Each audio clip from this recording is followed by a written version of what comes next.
the code AWESEMO, AWESEMO, you get $30 in Yahoo Sports Rewards points, and that gets you 3 entries into the tournament. So if you haven't done it yet, you still have time.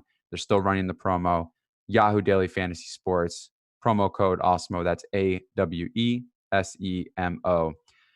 Week 12, man, it's a little bit of an interesting week. There's not per se the big chalk when looking at the current updated ownership. A lot of guys at the top are fairly priced. I mean, Miles Sanders sticks out as really the only cheap value on DraftKings right now at 5,000.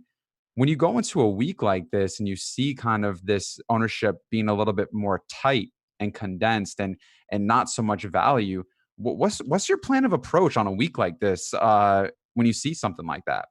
Yeah, I like these weeks because it seems like, everybody's starving for the value that I think you could find it there. It's just not going to be in the 3 or 4K range. It'll be in that 5K range. So yeah, the approach on this week's is just that everybody will have different lineups. I think a lot of people will struggle to make good lineups because of that. Try and fit in players that you just can't fit, have to go more balanced, whatever it might be. So yeah, this week, not much changes for me other than I don't have to take as aggressive stances probably on ownership. I think there's still spots that we can get somewhat of an edge, but yeah, the ownership's more balanced. So just whatever lineups I get to and not having a ton of value around it, it makes it a little bit more tricky, but I'll probably end up feeling comfortable. I think that, looking at the ownership initially, everything seems like it makes sense where ownership is. There's nothing that looks too drastic, but I'm sure we'll get into it. What are one of the ways you think someone could gain an edge in these types of situations when you see a lot of the top priced wide receivers up there in ownership, not really much value? Do you weigh heavily on those top priced wide receivers, or do you maybe want to go high priced running back? Do you have a certain type of scheme that you might do in this situation? Yeah, so I think it definitely depends on the week and just where the specific ownership comes in. Sometimes, like if you have some of these more popular games, you can just fade some of the passing game and go to the running back. But it doesn't seem like that's the case. This week we have so much ownership coming in on one game, and it makes sense. Like they have a 51 team total. Everywhere else in the slate, you're looking at a ton of games with 30s for team totals. You're looking at or game totals. You're looking at the low 40s, mid 40s. So like this Tampa Bay and Atlanta game, usually I would say maybe there's another option. I think we have some, but it's really hard to get off of it when it's by far the best game environment on the slate. There's really not great stacking options in the only other 2 games that are in the high 40s for just overall points. So yeah, this type of a week, I'll probably have maybe a little bit more condensed of a player pool. I think that we can still do the same strategies of getting away from some of the top guys, but it's a week where like punting tight end becomes more viable. It's a week where stacking and getting off of the overall stack usually would be more viable. But this week, just based on the other opportunity cost of other games, it's just something that's more difficult to kind of prioritize. I think you're right. I think it is difficult to prioritize, and sometimes you don't want to overthink it, obviously. But it's interesting when you see these type of scenarios come into play. And we're going to look at ownership first, Sal. So yesterday, not much has changed. Kamara on DraftKings, Kamara, Julio, Michael Thomas, Mike Evans, Miles Sanders here, all in the 20 percentile. No one above that. And then the rest, it starts going into 17, 16. So let's just start with a quick little buy sell with the field. Alvin Kamara, 8,200, 26.5% currently. Where are you at with Alvin Kamara? Yeah, I'll buy it. I'll say probably right around with the field with that 26.5%. It's a week where we are lacking value. And you have McCaffrey at $2,300 more expensive. I'd love to get to McCaffrey over Kamara. It's just you're a little bit strained and stressed trying to find that value and making it work. If you punt tight end, it might be a little bit easier to do it, but still going to be a difficult situation. So yeah, I think Kamara at his ownership is completely fine. Let's talk about CMC for a second. And I'm glad you mentioned him. He's sub 6% right now, nowhere to be found in ownership. Would you think this is the week to, regardless of kind of what the matchup says, to go heavy in on him? Yeah, and I'm going to continue to do it. Like you can go heavy and only get 15, 20% of him. I'll probably have somewhere around 20% of my lineups, maybe more with McCaffrey. Like I understand that there's a lack of value, but it's also like it's not that much of a difference. You have some of these 4K receivers still there. You just don't have that secure 4K running back that people can hang their hats on. There's cheaper quarterbacks that have upside, low 6K, 5K ranges, and then tight end. I mean, if you play a $3,100 tight end and you're punting, you can get to McCaffrey. That's the difference of a tight end from your Kamara to McCaffrey lineup. So yeah, there was a week, I think 2 or 3 weeks ago, McCaffrey was like 11% owned and he goes for 30 plus like he usually will. Tougher matchup for sure. Hasn't faced the Saints this year. But it's a spot where if he's 6% owned, he's the only running back on the slate that I think has 40 plus point upside and has by far the highest floor. So yeah, at 6%, I'm definitely going to have above that. It's not a week where I plan on fading McCaffrey. McCaffrey currently has the highest projected ceiling amongst all running backs on this slate. And yes, he is pricey. Then it does get tough for roster construction. And you mentioned it. There's no really outlier right now of a 4K running back that we could pair with him to help give us that relief in salary. But if you do roster McCaffrey, there's a few bit of guys. Stoney Michele, Rex Burkhead, even Philip Lindsay at 5,200, Peyton Barber at 38. Any of these guys, would you pair with McCaffrey, or would you just say, you know what, I'll go wide receiver, I'll pay down at wide out, and I'll make sure I get someone like a Chris Carson at 6,700, or maybe Leonard Fournette at 73, or even a lot of talk about Derrick Henry this week, people going there. So which one would you rather do? Would you rather CMC low running back and pay low and pay a little bit more at wide receiver, or would you do CMC and pay up at running back and then pay down in the 4K range at wide out? Yeah, I think I'd rather pay down at wideout. I think there's just more options. I like Philip Lindsay a lot this week. Ownership has come up a little bit. He's still below average, 13%. So the gap on Lindsay and Sanders it's only 5%. It's nothing massive that you have to sort of start fading, but I just prefer Lindsay over Sanders as of right now. I like both of them. I'll have both of them. They're at a nice price point for this type of a slate with no value. So yeah, I like Lindsay. I think another option at those running back spots this week and becoming more of a priority for me, who's not getting any ownership right now, is James White. Look, you have no Philip Dorsett. You're gonna have no Sanu. This offense is going to have N'Keal Harry on the outside, going to play his second game ever in a tough environment against some fast DBs. They're going to have Julian Edelman have to move to the outside, which is much worse for him.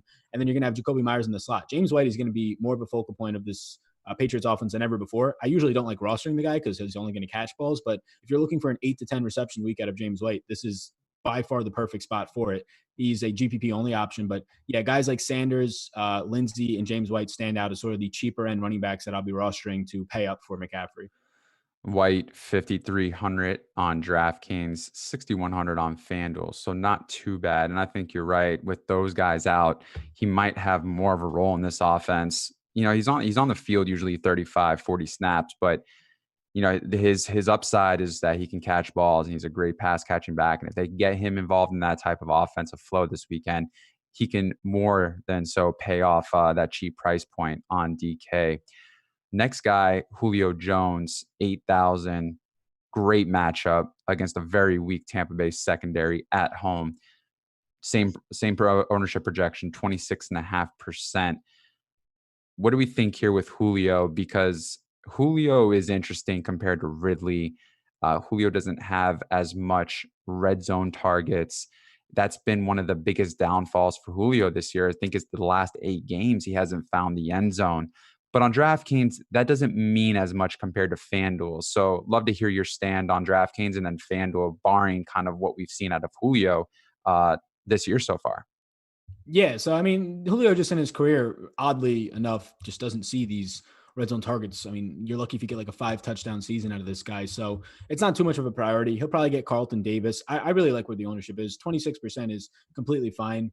I'll be getting to that. If I get more, it's okay. He seems like one of the more secure cash plays if you're paying up for wide receiver. I prefer him over Michael Thomas. I prefer him over the Tampa Bay guys. So Julio right now is my favorite wide receiver on the board if I had to just pick to try and prioritize one. So usually when you're getting to Julio's, you're probably not playing those McCaffrey lineups unless you really make something work out. So yeah, with the ownership's coming in, I think it's fine. It's all about lineup construction. You probably have Matt Ryan in a lot of those lineups in a stack. And yeah, he would be the number one priority in Atlanta stacks.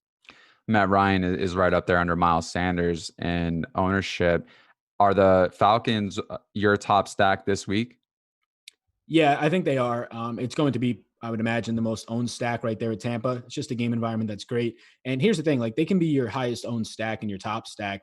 And as long as you have like some different diversification against your third, fourth, and fifth highest owned stacks, maybe some different ones in there, it just takes one lineup. So they're going to be one of my highest owned stacks. I don't think I have to get cute and get away from it against Tampa. Tampa will be one of my highest owned stacks, but then some of those other stacks that I'll trickle in there will be a little bit different. If things kind of get wonky, I'll still have some decent leverage. And where would someone get leverage if they don't want to roster Julio? Do you pivot to Ridley, who it has a little bit less ownership at 16%, or is there another wideout maybe that could be sneaky in that same price point area that maybe has the same type of upside, but ownership isn't really surrounding them? Yeah, so I think it's really scary to not play Julio in these stacks just due to the upside. I think Ridley's completely fine. The price point comes up, but he's still in a nice matchup for the price point. 6,500 seems steep for him, but we know what he can do. You saw it last week. I think just a pivot for me would be just going to Russell Gage and Julio stacks. He's right now very low owned. He's not a high upside receiver. He's going to rely on touchdowns like Sanu, but he's still in the 3K range. The last 2 weeks, they've been playing very much so from ahead on 2 to 3 scores against Carolina and against the Saints. So if you get a game that's more neutral against Tampa, again, Vegas predicting just 4-point favorites, you probably get 7 targets or so from Gage. And that's enough for me to kind of get him into a good amount of lineups. And once again, you get a very nice stack with some salary relief at your wide receiver two with Gage. This game, because we're going to be talking about Mike Evans here shortly as well. He's coming up next in the ownership projections.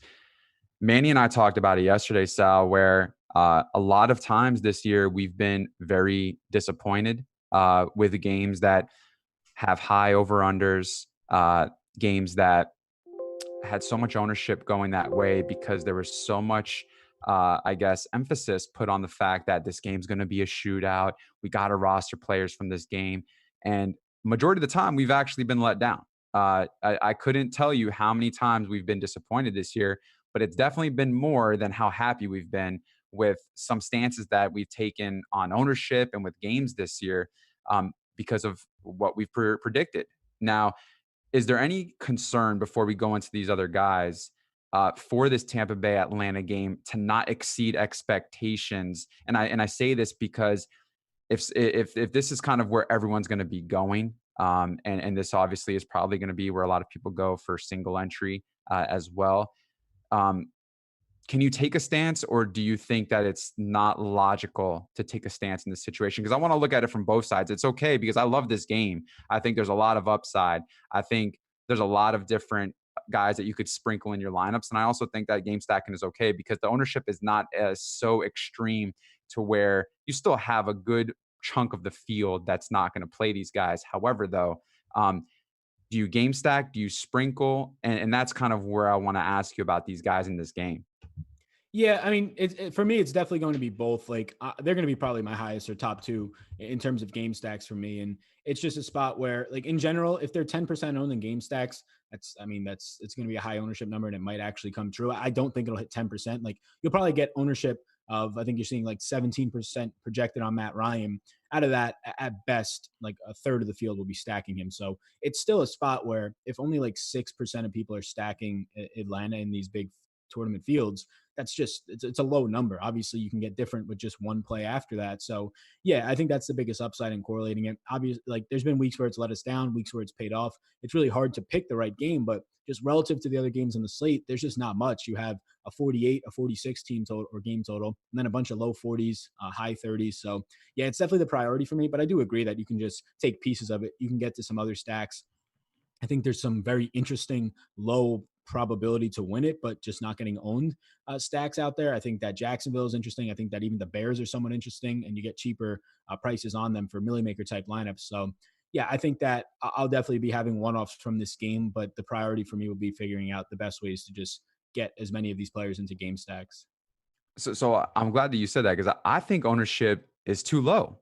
Yeah. Uh, if this is the case, and I mentioned all of that because I think we could take advantage of situations like this where we can go double what ownership is and really take advantage of the field because of how this game is. And I know people have mentioned that Atlanta has played a little bit different these last 2 weeks. The linebackers coach has taken over the play calling. It's really made a big difference. I get it. And so yes, fool me once with the Saints game, I would say okay, that's just a one game thing. But they went back to back road games, New Orleans, then Carolina, and hasn't given up a touchdown in 2 games. So that's interesting. I think that's also driving ownership down a little bit because we don't know what to make of this Atlanta defense right now with what we've seen over the last 2 weeks. But I got to tell you, for the Atlanta side of the ball, this Tampa Bay defense cannot stop the pass whatsoever. And Atlanta's a very pass heavy team. So I don't mind. I don't mind maximizing this opportunity with ownership being so low. I think this is an area that you can take advantage of if it's done right. Yeah, exactly. It's just you're never going to have crazy amount of ownerships. Like if Matt Ryan is highly owned as a quarterback, and he is at like 15+%, 17% coming in right now, nowhere near that's going to stack the game. And if they do, they'll play just Julio, and they're not going to stack another guy and run it back. In terms of total game stacks, if you start Matt Ryan, you're probably going to have like 4% of the field at best doing a total game stack here. So yeah, it's a spot where if you just go out there and you're running 150 or you're running 20 lineups, and every lineup you stack in and you have them as your highest stack and you have 20% Matt Ryan, you're going to just be 4 or 5 levels over the field. So if this one, like Vegas is projecting, does pop off, and just like your opportunity cost is much lower because of how bad these other games look, then yeah, I think it makes a lot of sense to, instead of trying to get away from it because a lot of these guys are chalky, just play them all together, make it more unique, and then get a lot of that. Last week, there was a lot of expectations with 4,100 Miles Sanders at home against the Patriots. Jordan Howard was out. I mean, the main guy was Sanders to be in that backfield. You mentioned right before the show, didn't touch the ball that many times, scored 6 fantasy points. And here we are, 18.5%, 5K, the cheapest running back out there that really is appealing to a lot of owners out there at home against Seattle. Where do we go here with Miles Sanders? And do you think he has upside given the fact that Jordan Howard is out? And I mentioned this yesterday to Manny that New England did a great job at understanding that, really neutralizing him, really containing him on the outside when he ran routes. And so, do we see a similar type of scenario this week with the Seahawks defense and how the utilization of Miles Sanders will come into play in this game? Yeah, so Howard's still not cleared for contact. Doesn't look likely that he suits up, but yeah, I get the ownership on him. There's not a lot of value. He's going to catch balls, or at least should. Only saw four touches in the second half last week. Just very weird usage, even though he played 85% of the snaps. I think there is some risks here. Now, 18% is not a crazy number. It's closer to average than being really chalky. So I think it's okay. I think the ownership's fine on it. I do like him in this spot. Seattle's run defense is top 10, so that's worrisome, but a lot of his upside comes in the receiving game. The only issue is I prefer, and the ownership's not a big difference, 5%. I prefer Lindsey. I might even prefer James White if the ownership keeps coming up on Sanders. Jay Ajayi should be getting touches this week. They said he should last week, but he didn't. If Jay Ajayi comes in and sees 25, 30% of the snaps, it's an exact similarity between the situation that you're probably going to get with Royce Freeman and Philip Lindsay, just at lower ownership and probably more upside, I would say, out of Lindsay's overall spot. So I just slightly prefer Lindsey. Similar interest in James White. But yeah, Sanders is in a fine spot. He should see probably 70% of the snaps or so, run the most routes, and has upside there. It's a tougher matchup. If it was like 30% owned, I'd probably poke more holes in it. But at 18%, it's a spot that I'm fine getting to at that type of volume. What sticks out to you with Lindsey being an underdog on the road going into Buffalo? Yeah, so I think Buffalo more so interior you can run on them. Another thing is coming into last week, we were told that Lindsey would be more of the featured back, and they wanted to do that for the rest of the season. We saw Lindsey get twice as many snaps for the first time over Royce Freeman. We saw Lindsey get twice as many touches, 18-9. So right now I have Lindsey projected for 18 touches. I have him for 14 carries and 4 receptions. So I just like that spot at a little bit less ownership. As a similar spot where I have Miles Sanders projected for 16.5 touches. So I get a little more touches out of him. The matchup isn't as bad as I think people will expect. Buffalo's been at best average in terms of their interior run stop. And then Lindsey out of the backfield, I would say, is a more definitely experienced, versed, and just better pass catcher than Sanders. So it's very close. Like if Lindsey was 25% and Sanders was 13, then I would have probably more interest in Sanders. So it's very close. I'll give it to the edge to Lindsey for a little bit more touches. And yeah, I think that you get just a nice spot overall. If you're gonna attack Buffalo, you're gonna do so on the ground. Very weak defensively when it comes to stopping the run, and in most situations this year in their games. Two really good defenses that are going to be going against each other in that game. Philip Lindsay and Royce Freeman, very strong split backfield. 334 snaps so far this year for Lindsey, 343 for Freeman. And then when it comes to opportunities, runs, and targets, 168 for Lindsey, 135 for Freeman. So even though they're on the field almost the same amount, with Royce Freeman being more on the field just by a hair, Lindsey is still seeing more opportunities than Freeman in these situations. So don't let that be a concern.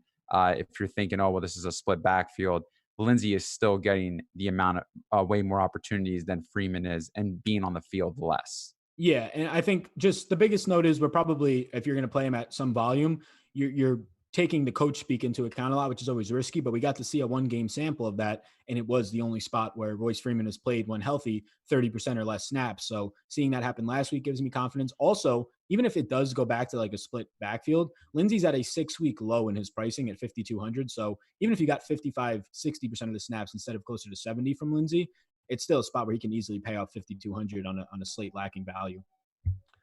One more guy we'll talk about for DraftKings, Zach Ertz, 6,000 tight end. He's the highest tight end on the board, 17.9%.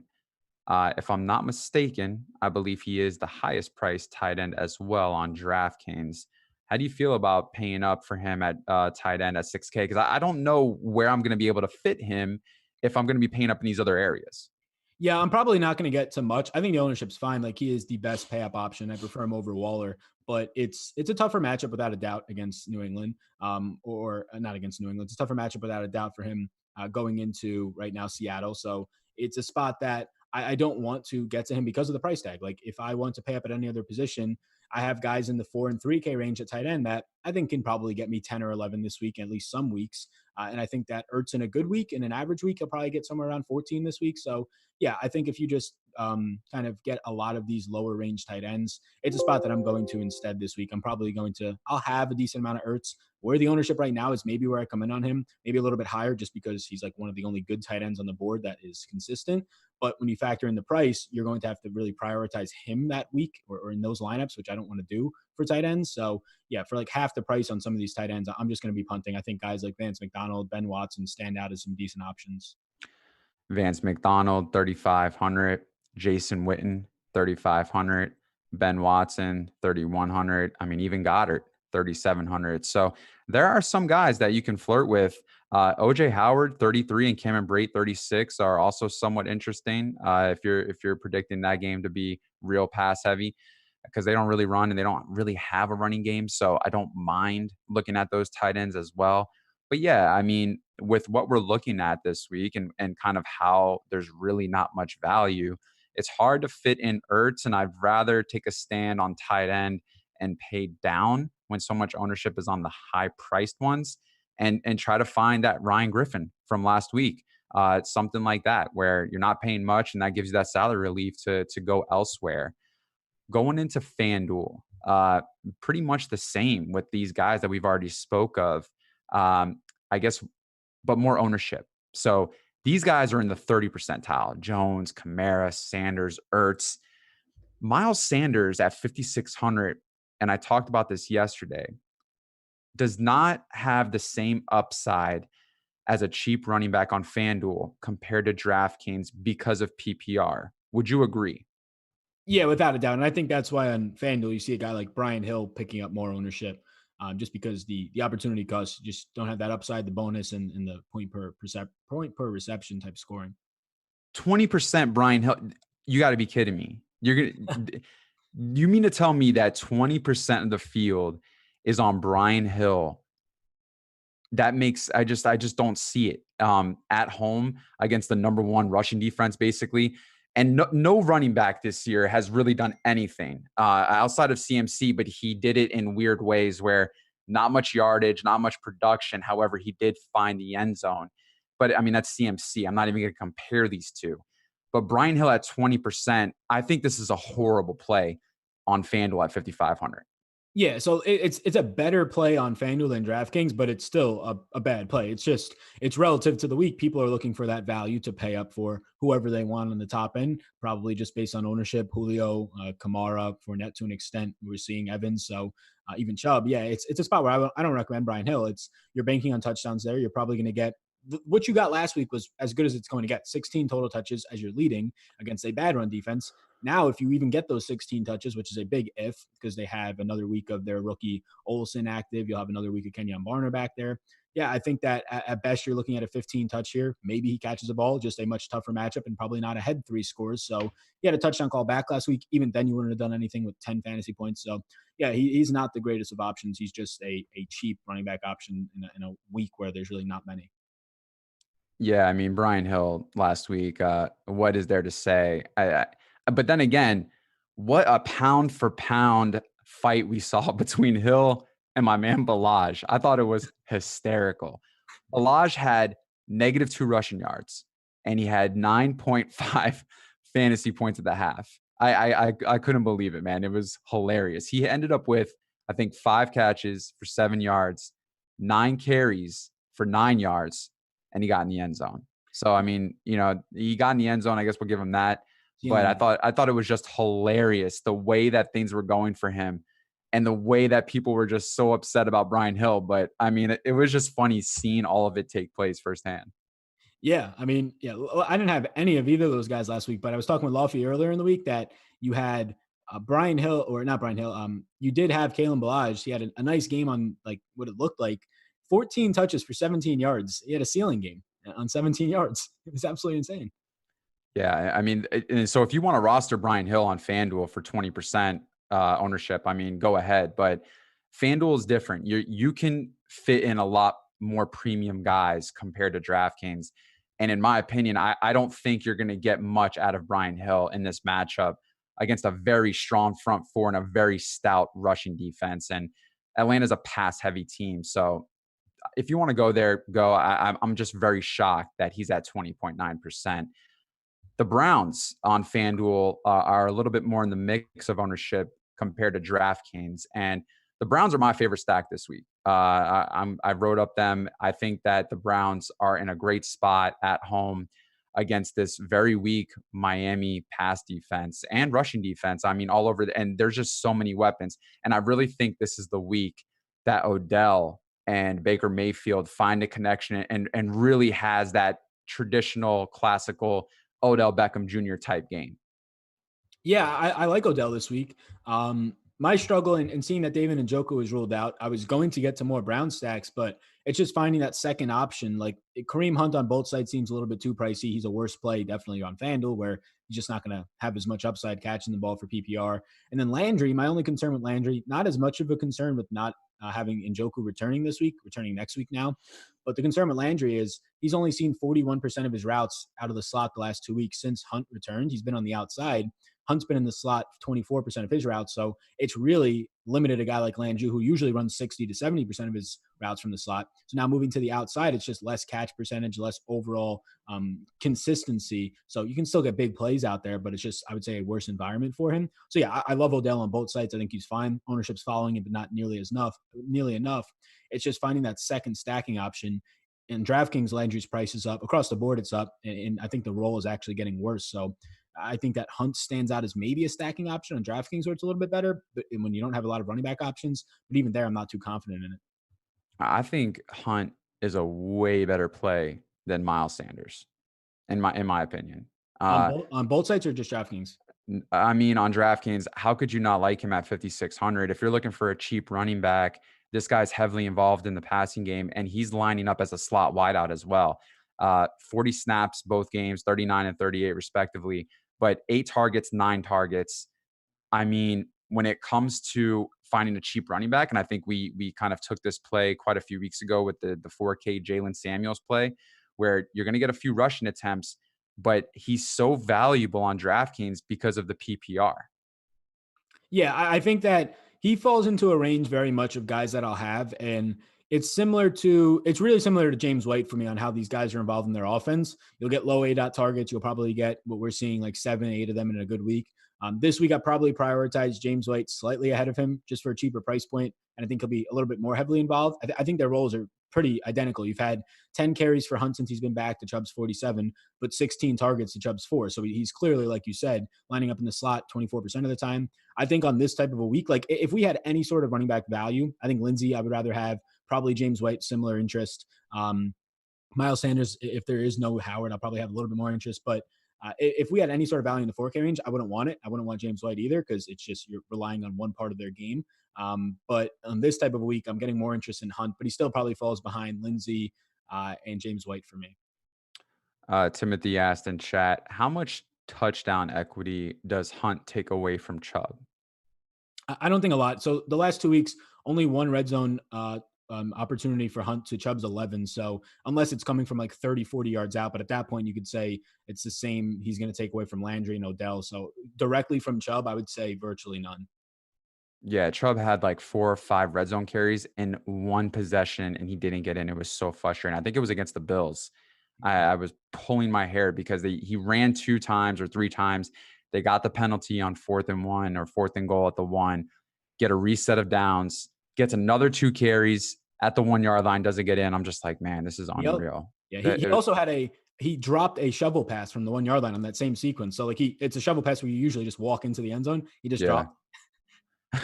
I really like him this week, and the ownership. See, this is the thing. Last week with Josh Allen and John Brown, it was such a great play, but people said no, this is a low total, so we're not going to go ahead and play these guys because there's not much upside there. But I spoke about this yesterday. You can't focus on over unders and let that dictate, oh, well, this team's not going to score because, well, that's not the case. A lot of over unders sometimes are by heavily weighted by one side of a run implied total for one team, but not the case for the other team that might have a 24-25 run implied total. And so make sure you're being cognizant and aware of plays outside of just these top 50 over under games, because you're limiting yourself not only from player exposure in your player pool, but from optimal plays that can help you take down GBPs like this John Allen or Josh Allen, John Brown combination and Devontae Parker this past week. Yeah, exactly. You have to look at just where it's leaning. And then also, like, in terms of the John Brown, Josh Allen, there's always like teams like similar to Russell Wilson and Tyler Lockett, maybe not this week, but there's always teams that have like a very clear connection where you're going. And that stands out for Buffalo. So, like, when you're going to stack a team, when you know there's not going to be a ton of other mouths to feed out there and it's going to be very compressed to like last week, John Brown, one of the most consistent receivers in the league this year, he's going to see his 7, 8+ targets. And in a good matchup, there's upside. So, yeah, it's always tough to kind of see that coming, but there is options where it's really not always the totals. Like when it comes to game stacking in general, looking for higher totals from both sides is nice, but there are some contrarian ways to go where you have a nice team, a high stack, like you're saying this week with Cleveland, and you just kind of focus on that team and not as much on the other team in it. Question in chat is from David, who claims that he is Laz Gets Fit. Thoughts on Pat Stack? Yeah, so this is something that I was talking about earlier today, actually. You have now no Sanu, you have now no Dorsett, unlikely to play. So the offense is going to be N'Keal Harry, the rookie, on the left side of the field. Edelman, I think, moves to the right side of the field, and they put Jacoby Myers in the slot. That's what they did the last time that they had this sort of a rotation going against the Giants on Thursday Night Football earlier in the year. So it's a spot where I really like Ben Watson. I really like James White relative to how I usually do. So they'll be in groups for me. And the team total is nice here for the Pats. They're going to get a Dallas secondary that has been struggling. The issue is trying to find out who you kind of prioritize the stack around. It seems like you prioritize it around Edelman, leads the league in red zone targets. So, yeah, I think that a group here would be Harry, N'Keal Harry, Edelman, James White, and Ben Watson. And I do like that. It's one of the higher totals, and it's a secondary that's been struggling. Outside of Byron Jones, the other cornerback, Owuzie, is a really good spot to target. It's just tough to tell who they're going to put Owuzie on. I would imagine they put Byron Jones on Edelman on the outside. Owuzie will probably get N'Keal Harry, so Harry stands out as a nice cheap option. In the slot, Jordan Lewis has been very good. He'll probably see a lot of Jacoby Myers. I probably won't have many groups with Jacoby Myers, but I actually think New England's a very sneaky stack. Tom Brady, obviously, he's not been a guy to win tournaments, so that's where the major concern comes in. But they just have so much value to go around, and then a consistent player like Edelman. So, yeah, Edelman plus Watson, Edelman plus James White is one of the better stacks that I think is going underrated this week. So one guy that I think is very interesting, nowhere to be found on ownership, is 4,600 Stoney Michele. And I say this because, one, the weapons are hurt. Dallas struggles against the run. And if there was any game where they could reestablish themselves as an offense, because they have struggled as of late, this New England team, it's really hard to make up what they are as an identity of where to be fearful of them outside of maybe Edelman in this offense, because the last few weeks, we really haven't seen that Patriots offense. And so my question to you is 4,600 Stoney Michele. Could we see a game now where they just rely heavily on the run, given how weak Dallas has been against the run this year? Yeah, I think you can see it. And I know that people are concerned about the weather. That could become a thing. We'll see closer to lock. Like right now, I have zero factors for weather. I think it's already implied in Vegas and it's still a nice total. So, yeah, as a home favorite, Sony Michelle grades out as somebody you usually would want to get to. My concern is ever since Rex Burkhead came back a few weeks back, Michelle's upside has just been crushed, both in the red zone. Overall, in the receiving game, he was running routes when Burkhead was out. He ran a season high routes for back to back weeks, but now he's not running any routes. So you just get the typical Sony Michelle, hope that he gets 15 to 18 carries and finds the end zone. So he's a cheap play that I think you can sprinkle into lineups. One of those guys that can be quoted as a sprinkle play because there's not much value. It's just, I do prefer James White this week. Rex Burkhead, I probably don't get to, even though I know people like that kind of a play in Millie Makers. But yeah, I like Michelle's situation as a home favorite by a decent amount, potentially a weather game. You rely on the run more. It's just a spot where I don't know if I can trust it. Dallas has been bad against running backs, but I think that James White fits into the mold more of they've been getting crushed by some of the Saquons, the Kamaras, the Aaron Jones, versatile guys who can catch the ball. When you get a Dallas linebacker on these running backs, they have a lot of upside, and that's a lot of where the James White interest comes from. Last 2 weeks, no rushing red zone attempts for Michelle, I believe, but 2 receiving red zone targets, which is weird because he had 2 all of this year so far, and then he gets 2 this past game against the Eagles. So I was a little bit confused by seeing that, but things change sometimes when game scripts come into play with the plan of attack. Dallas, a lot of games this year where we've seen running backs just run all over them and they struggle, and so Burkhead is a concern. And now if Burkhead was out or he wasn't involved in this, I would like Michelle even more. So I do agree with you on the Burkhead call.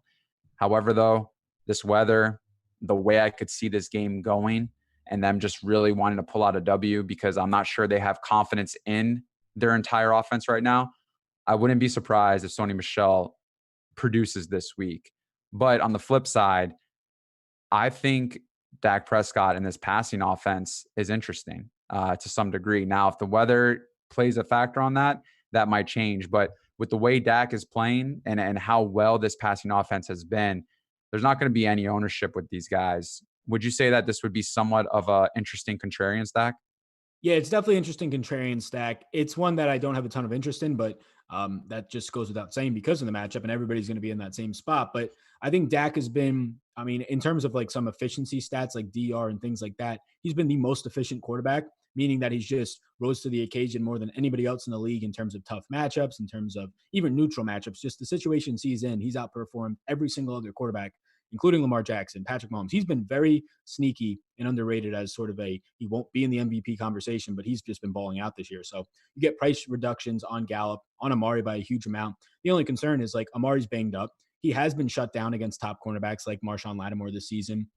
Jalen Mills in his return game held his own against him. And now you get Stephon Gilmore, second best passer rating in the league against, only behind Richard Sherman. So that's just a brutal spot. After that, you have a tough matchup in the slot for Randall Cobb. So I actually think Gallup's matchup is the best to take advantage of skill set wise. Still a rough one, but yeah, if you're getting these guys at like 0.1, 0.2% owned in tournaments and stacks on the main slate, it makes sense to want to get to some of them because they are so cheap. And if you're just betting on talent there, the only concern is like this is the best secondary in the league. It's brutal. I probably don't get there maybe at all, but I do like the idea that they're coming down in price and nobody's going to be on them. It's as scary as the spot as it gets. And also, like if Amari was fully healthy, which they might be touting, but he's bum, ankle, and knee for like 3 straight weeks now seems to have impacted him. I might have a little bit more confidence there. They can move him around away from Gilmore, but I don't think it'll be enough. No, I think that's a legitimate concern, and I was going to mention Amari does scare me because if anyone watched the Cowboys game last week against the Lions, he would take himself out of plays on and go to the sideline because of he was nursing this injury. And if he would run a route, if it was more than a 10-yard route, he would immediately come off and he would stay off. And I think there was one play where they threw a ball to him in the red zone, in the end zone, I believe, overthrew him, or he just missed it. And then he pulled himself out again. And then he just stayed on the sideline for quite a bit. And that's why we saw such a huge production out of Cobb and Gallup, essentially, because those were the only two guys to throw to outside of what they were already doing, but they just saw more opportunity than normal because of Cooper being off the field. And it was Cooper pulling himself off and nothing more than that. Yeah, I mean, he's been dealing with this for like 2 months now, if not like the entire year. So it's something that beginning of the season there was questions around getting surgery on it or just getting more repairs, and he didn't. So it seems like that's probably going to be another question this offseason. But yeah, it is going to be lower owned. I think there's probably better lower owned spots. But I mean, I trust Dak in these situations. It's just how much upside can you really have? He can perform well, but it might not be enough to be like tournament GPP winning well as opposed to real life well. Well, guys, before we go into these interesting topics that we're going to discuss, don't forget, if you haven't signed up yet for osmo.com/NFL, get 50% off your first month. Use the promo code NFL strategy. Don't forget, Alex Baker, Alsimo, number one player in the world, all his tools and resources available in the palm of your hands by just going to osmo.com/NFL and checking out all these different videos and breaking down everything that you get when you do become an osmo.com member. And that's promo code NFL strategy. Usually we go over the main slate, guys, and break down game by game and all these different things. But I told Sal before the show, I said, man, let's switch it up. Let's just do something different. You talk about slates all week in same chronological order. We're going to do something different. So we're going to go over first just top priorities for cash game, multi-entry, and single entry, because everyone plays different. A lot of cash game players in here, a lot of single entry guys, multi-entry. So top priorities, Sal, for cash game. Yeah, so I think like the way that building right now, and I usually build like later today. I think that punting tight end stands out to me. And then just getting to some of these, obviously, is always top end running backs with upside. So some priorities that stand out to me is there's three tiers to it kind of for quarterbacks in pricing. Like Matt Ryan, Jameis, and Foles stand out as some really nice options for cash. Foles is sort of your cheaper option and a good matchup against Tennessee. I think it's a sneaky spot on the slate. But just taking advantage of that high total game is a priority for me, even in cash. Guys like Julio stand out. You have the other high total with Kamara. So some things that stand out there. And then punting tight end is probably going to be more of a priority for me this week. I think quarterback for me, cash game, I think Baker Mayfield is going to be a priority for me. 5,900. I think he's going to have a great opportunity to carve out this Miami passing defense. He's got some great weapons to do so. And I think even with Kareem Hunt in the mix, it really makes these guys valuable even more because it opens it up more for them. So I really love Baker Mayfield at 5,900. Guys looking to sprinkle in tournaments for multi-entering as your top priority. Who are some guys that you're going to say, you know what, I'm multi-entering, whether it's 3 max or if you're doing 150, who are some must guys that are a top priority in multi-entering tournaments? Okay, so priority, right? Not sprinkling yet. Yeah, sorry. So Yeah, priority. Yeah, sprinkle. Don't worry about that. Priority, multi-entry, whether it's 3 max or whether you're doing 150 or even the 20 max, let's say the $3 tournament, those types of plays. yeah, so I think at the quarterback position, it's the guys we talked about. Really, the same ones as Cash, both ends of that Atlanta Tampa Bay quarterbacks. I really do like Nick Foles this week as sort of a contrarian, and probably will wait for the sprinkle for the other quarterback. But running back, it's going to be a spot where I probably have my highest owned running back. It's going to be probably Philip Lindsay. We'll see. Might be around 30%, 35. I do like James White as becoming more of a priority. Wide receiver, it's some of the known ones like a Julio, like a Mike Evans. And then sort of in the lower tiers in that same game, I really like Russell Gage, who's lower owned right now. Tight end, it's more of a priority in punting, and the guys that I'm going to punt around the most are probably Vance McDonald and Ben Watson. Okay. Quarterback, I think I really like Matt Ryan, Drew Brees. I think these two guys I'm going to be flirting around in tournaments, but Baker Mayfield is another guy. I just think the price point is too cheap. The matchup is too good, and the ownership isn't that high where I can definitely take advantage of the field. I like the Nick Foles call. I think it's something I got to look into a little bit more. But I also like Derek Carr in tournaments this week against the Jets secondary that's weak and vulnerable, especially on the outside. I think Tyrell Williams could be in for a great game.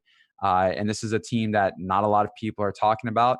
But I do think that the Oakland Jets game has shootout potential. So I really like Derek Carr here. Love Tyrell Williams with him pairing him up. And then I like running it back with the Jamison Crowder. I think the way that you attack this Jets offense is you pick the main primary target for Sam Darnold, and that's been Jamison Crowder. So I don't mind that in tournament plays. Tight end, my biggest priority, I think, that I want to have in multi-entry, I think Vance McDonald. I love both Dallas tight ends. They're both very cheap. I think Dallas Goedert is interesting if you want to pivot from Ertz, and don't think that Dallas Goedert isn't involved in this offense. He is 6 targets, 5 targets, 5, 4, 8. He's seen the end zone 3 times out of the last 4 games, caught a touchdown 3 times. So I think Dallas Goedert at 3,700. If you want to pivot from Ertz, I don't mind that either. Yeah, I like the Goddard call. They're playing just due to their injuries. Even if Alshon suits up and Aguilar this week, they're running so much 2 tight end set. They usually do, dating back to last year. He played on a season high snaps last week, Goddard, and he's running 49% less routes than Ertz on the year. Just earlier in the season wasn't playing as much, but he only has 3 less red zone targets. So he's very heavily utilized all on the field now, but also in the red zone. Single entry, top priority. And this is for anyone in here that's just running one lineup and you have to make decisions just for one lineup. But who is a guy or 2 guys, if you want to mention, that should be in a single entry lineup? Yeah, so single entry, like the ways to approach these single entries are just build like an optimal one that an optimizer would spit out, like a cash lineup, and try and find. Obviously, you want to get more correlation in it, so put a stack in there that you like. You can go really any stack based on what we talked about earlier. They'll always be lower than they should, and then from there, just find a spot that you're not too confident in some of the ownership and pivot. So for me, it would be I'm going to say again, Philip Lindsay, like if he's going to come in, or maybe we say James White for lower ownership. If Sanders at the end of the week is 25% owned and you have a very chalky lineup with the Atlanta stack, I think I just take Sanders out. I put a guy like James White in, who I think has similar upside at a fraction of the ownership. So that's really the goal of single entry and even 3 max to an extent, is just building a very optimal lineup, even if it is the chalky, quote unquote, chalky stack, and finding 1 or 2 spots to just get a similar upside guy for a fraction of the ownership. So I would say Philip Lindsay is that type of guy, just because value running back, or Philip Lindsay and White are those types of guys to fit in for guys like Sanders, Brian Hill on FanDuel, and just pull out those types of players to get different. I think single entry on FanDuel, I would say Leonard Fournette for single entry to lock him in. If I'm doing one lineup, I think at 7K his price point and where ownership might stand, I think right now it's projected in the mid 20s. I would have to recheck, but uh, based on what we saw last week, I think that might scare ownership a little bit. And there also has been some things mentioned throughout the week that they're going to get back to what they've been doing with this offense before Foles got back into the mix. But he's a workhorse, and if the volume is there and if he replicates what he has had the ability to do these first 7-8 weeks of the season from what we saw, don't mind Leonard Fournette there. On DraftKings, though, it's a little bit of a different narrative. So I would probably focus on either the wide receiver position. I think I would probably lock in Julio or Calvin Ridley in a single entry lineup. Yeah, I think that's fair. I think Julio becomes a priority, and just lots of spots make sense in single entry.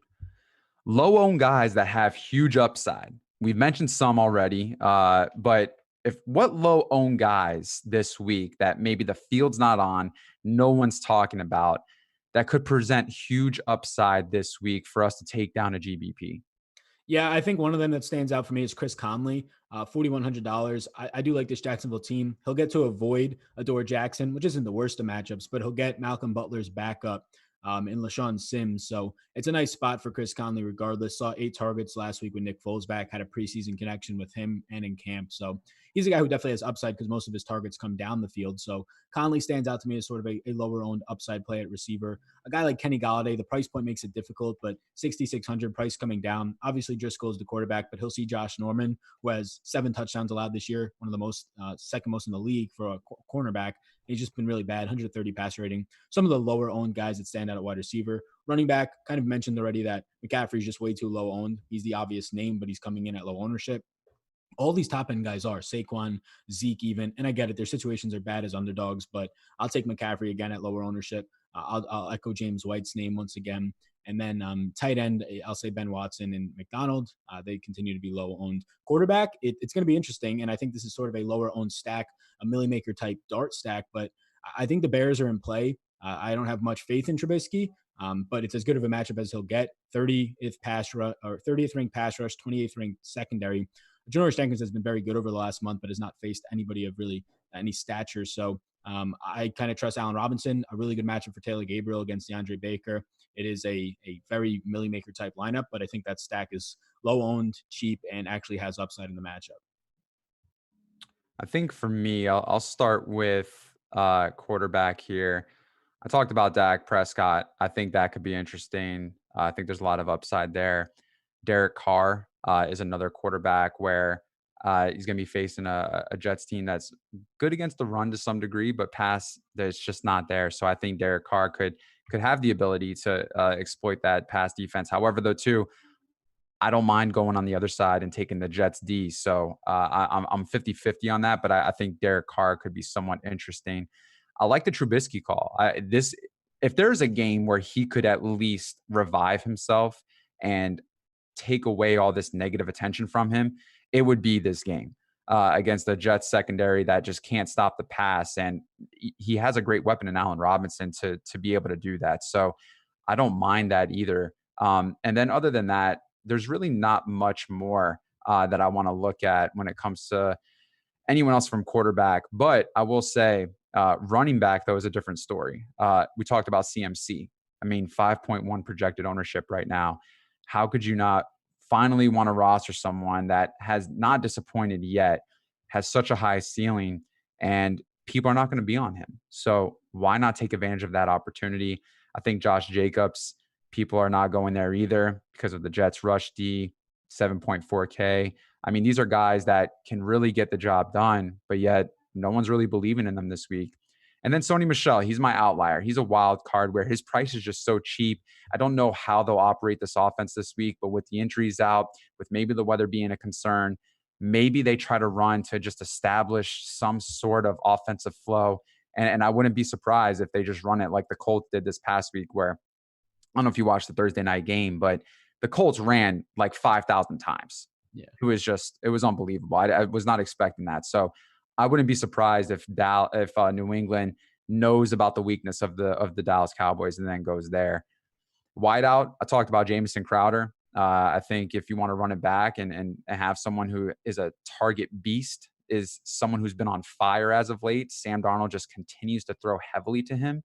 I think he would be somewhat interesting and in play.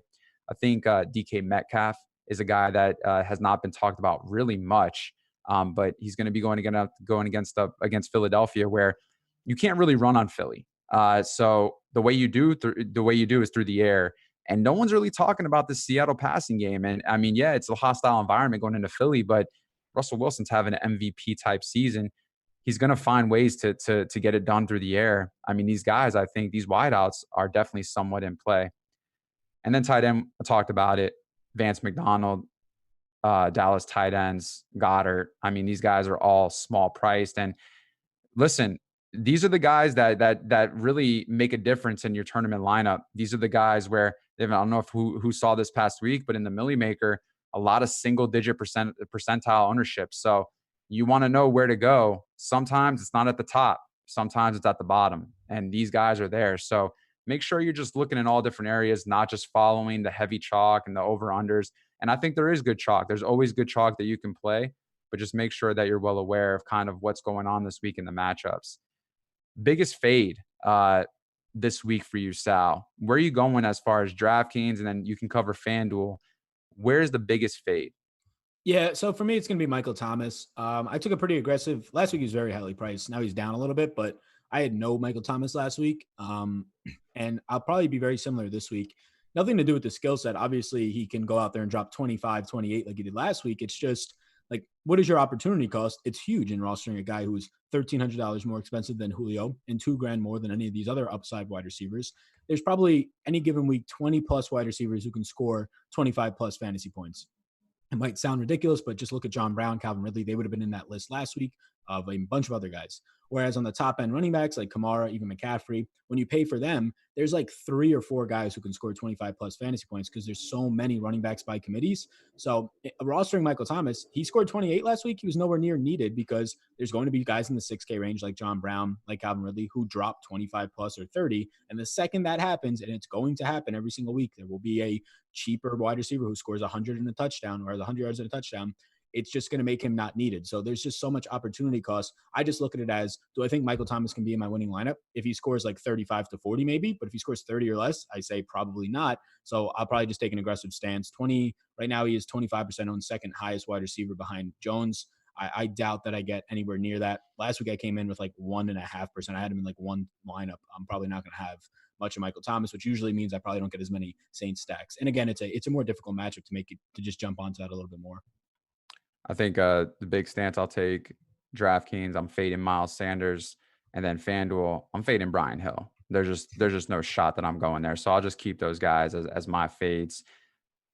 This week we've seen different things take place. Obviously, ownership has adjusted, news, injuries. What's the biggest change that you've made this week leading up until tomorrow? Yeah, so it's definitely news, and it's probably on the New England side. I really didn't have any interest in Ben Watson or James White, but seeing these injuries to Sanu unlikely to play and maybe even be out multiple weeks, same thing for Dorsett. It gives me more interest in N'Keal Harry. It gives me more interest in Ben Watson and James White. So that is probably my biggest change so far. Everywhere else, I've stayed pretty stable. The quarterback situation has stayed stable. Maybe just coming a little bit more onto Mitch Trubisky and the Bears as a low owned flyer stack, but it's definitely the New England situation due to injuries. Everything else has remained pretty stable as we haven't had too much news since Monday to alter the slate. All right. Well, listen, guys, we're going to be wrapping things up here shortly. For all of you in here, we appreciate you guys joining us once again on this early Saturday morning. If you can, don't forget, give us that thumbs up, subscribe, so that we always get notified of these shows. And we appreciate you guys really supporting the content that we provide on a day-to-day basis. Without your guys' support, you know how it is. We're not able to do this. So we really appreciate it. Any of you guys want to ask some last-minute questions, go ahead and do so. Sal, before we wrap this up, where can we find you, man? And go ahead and give us your last words. Yeah, so you can find me on Twitter at DFS. I will be here on the Awesemo channel. Usually next week, Thanksgiving, a little bit different, but Tuesday, Thursday, and Saturday talking NFL at 11 a.m. And then I have a YouTube channel, just Sal Vetri, more fantasy content if you want to follow there. And yeah, I mean, the final words are just that ownership seems spread out. There's not a lot of value. Don't try and get cute and just throw in 3 and 4K receivers and running backs that stink just to get to McCaffrey. There's ways that you can get there. I think punting tight end is very viable. I think that on this slate, this big ownership game in Atlanta and Tampa Bay, instead of running away from it, I would just get even more down on it personally. All right, guys. Well, listen, Sal, OSU and Penn State are already fighting, and the game hasn't started yet. So we're going to go ahead and let you get there. For everyone in here, thanks once again. Awesemo.com, the NFL Final Thought Strategy Show presented by our wonderful sponsor, Yahoo Daily Fantasy Sports. You guys, good luck this week. Play good players. Don't forget, go with your gut, make great decisions. Take care.